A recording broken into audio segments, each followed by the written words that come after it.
ಕಾನೂನು ಬೇಕೇ ಬೇಕು, ಬೇಕೇ ಬೇಕು. ಇವತ್ತೇನು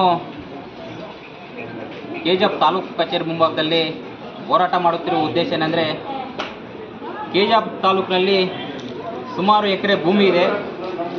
ಜೊತೆಗೆ ಆ ಭೂಮಿಯನ್ನು ಬಲಾಢ್ಯರು ಒತ್ತುವರಿ ಮಾಡಿಕೊಂಡಿದ್ದಾರೆ. ಒತ್ತುವರಿ ಮಾಡಿಕೊಂಡಿದ್ರು ಕೂಡ ಎಲ್ಲೋ ಒಂದು ಕಡೆ ಕಂದಾಯ ಅಧಿಕಾರಿಗಳು ಅದನ್ನು ತೆರವು ಮಾಡಿ ಬಡವರಿಗಾಗಿರ್ಬೋದು, ನಿರಾಶ್ರಿತರಿಗಾಗಿರ್ಬೋದು ಮತ್ತು ದಲಿತರಿಗೆ ಕೊಡುವುದರಲ್ಲಿ ವಿಫಲರಾಗಿದ್ದಾರೆ.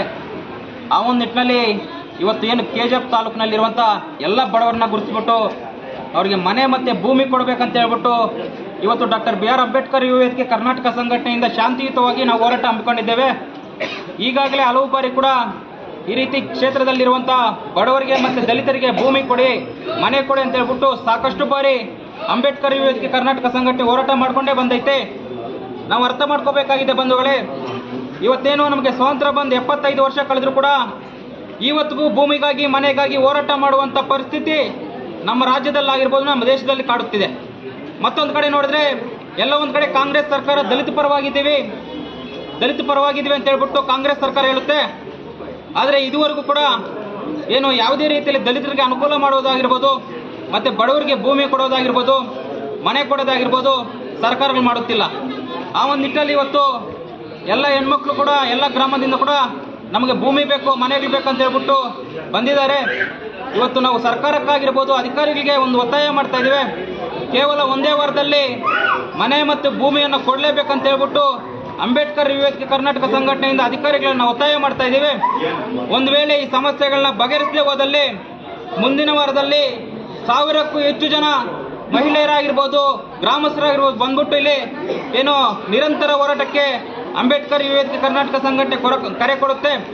ಆ ಒಂದು ನಿಟ್ಟಿನಲ್ಲಿ ದಯವಿಟ್ಟು ಏನಿದೆ ಬಡವರ ಪರಿಸ್ಥಿತಿ ಅರ್ಥ ಮಾಡ್ಕೊಂಡು, ದಲಿತರ ಪರಿಸ್ಥಿತಿ ಅರ್ಥ ಮಾಡಿಕೊಂಡು ಇವತ್ತು ಕೂಲಿ ನಾಲಿ ಬಿಟ್ಟು ಹೆಣ್ಮಕ್ಳು ಹೋರಾಟಕ್ಕೆ ಬಂದಿದ್ದಾರೆ. ಅದಾದರೂ ಸ್ವಲ್ಪ ಕೊರತೆ ಇರಲಿ ಅಧಿಕಾರಿಗಳಿಗೆ ದಯವಿಟ್ಟು ನಮ್ಮ ಒಂದು ಸಮಸ್ಯೆಯನ್ನು ಈಡೇರಿಸಬೇಕು. ಆ ಒಂದು ನಿಟ್ಟಲ್ಲಿ ಇವತ್ತು ಮನವಿ ಕೂಡ ಕೊಡ್ತಾ ಇದ್ದೀವಿ. ಒಂದು ವಾರ ಕಾಲಾವಕಾಶ ಕೊಡ್ತೇವೆ. ಒಂದು ವಾರದಲ್ಲಿ ಏನಾದರೂ ಸಮಸ್ಯೆ ಬಗೆಹರದೇ ಹೋದಲ್ಲಿ ಮುಂದಿನ ವಾರದಲ್ಲಿ ಬೃಹತ್ ಮಟ್ಟದಲ್ಲಿ ಅಂಬೇಡ್ಕರ್ ಯುವ ವೇದಿಕೆ ಕರ್ನಾಟಕ ಸಂಘಟನೆ ಕರೆ ಕೊಡುತ್ತೆ ಅಂತ ಹೇಳ್ತಾ ನನ್ನ ಮಾತು ಮುಗಿಸ್ತಾ ಇದ್ದೀನಿ. ಎಲ್ರಿಗೂ ಜೈ ಭೀಮ್.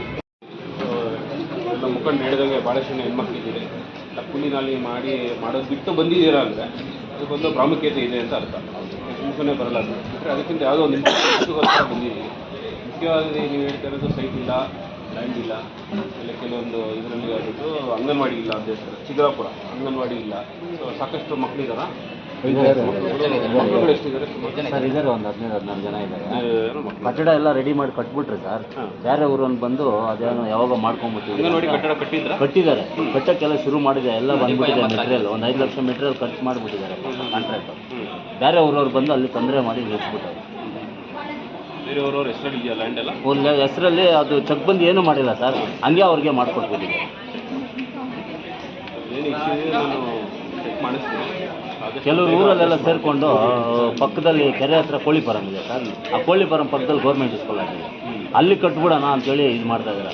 ಊರಿಂದ ಅಲ್ಲಿಗೆ 1 ಕಿಲೋಮೀಟ್ರ್ ಆಗುತ್ತೆ. ಸಣ್ಣ ಮಕ್ಕಳನ್ನ ಕಳ್ಸೋಕ್ಕಾಗಲ್ಲ. 1 ಕಿಲೋಮೀಟ್ರ್ ಆಗುತ್ತೆ ಸರ್. ಊರಿಂದ ಒಂದು ಅರ್ಧ-ಮುಕ್ಕಾಲು ಕಿಲೋಮೀಟ್ರ್ ಬರುತ್ತೆ ಫಾರಂ. ಕೆರೆಯಲ್ಲಿ ಕೋಳಿ ಫಾರಮ್ ರೆಡಿ ಆಗ್ಬೋದು. ಊರಿಗಿನೂ ನಮಗೆ ಕೋಳಿ ಫಾರಮ್ಗೂ ಒಂದು 500 ಮೀಟ್ರ್ ಇಲ್ಲ ಸರ್. KGS ಫಾರಮ್ಮು ಒಂದು 10 ಜನ ಮಕ್ಕಳಿದ್ದಾರೆ. ಸರ್ಕಾರಿ ಶಾಲೆ ಇಲ್ಲ. ನಾಗಲೇಹಳ್ಳಿ ಗ್ರಾಮದಲ್ಲಿ ಸರ್ಕಾರಿ ಶಾಲೆ ಇಲ್ಲ. ಬಲೂನಹಳ್ಳಿ ಪಕ್ಕದಲ್ಲಿರುವಂಥ ಬಲೂನಹಳ್ಳಿ ಹೋಗ್ತಾರೆ. ಸರ್ಕಾರಿ ಶಾಲೆನ ಸ್ವಲ್ಪ ವ್ಯವಸ್ಥೆ ಮಾಡಿಕೊಟ್ರೆ. ಶಾಲೆಯಲ್ಲಿ ನಾಗಲೇಹಳ್ಳಿ ನಾಗಲೇಹಳ್ಳಿ 10-15 ಜನ ಇದ್ದಾರೆ. ಅಲ್ಲಿ ಬಲೂನಹಳ್ಳಿಗೆ ಹೋಗ್ತಾರೆ ನಡ್ಕೊಂಡು ಮಕ್ಕಳೆಲ್ಲ. ಎಲ್ಲ ಬಿಲ್ಡಿಂಗ್ ಎಲ್ಲ ಇದೆ, ಬಟ್ ಯಾರು ಟೀಚರ್ಸ್ ಇಲ್ಲ. ಶಾಲೆ ಇದೆಯಾ? ಶಾಲೆ ಇದೆ ಸರ್. ಟೀಚರ್ ಕೂಡ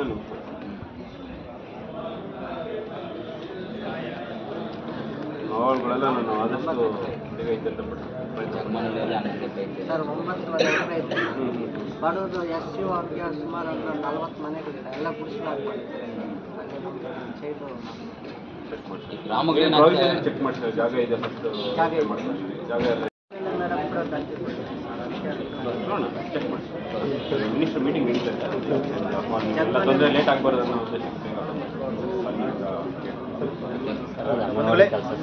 ಸಾಹೇಬರು ಮನವಿಯನ್ನು ಸ್ವೀಕರಿಸಿದ್ದಾರೆ.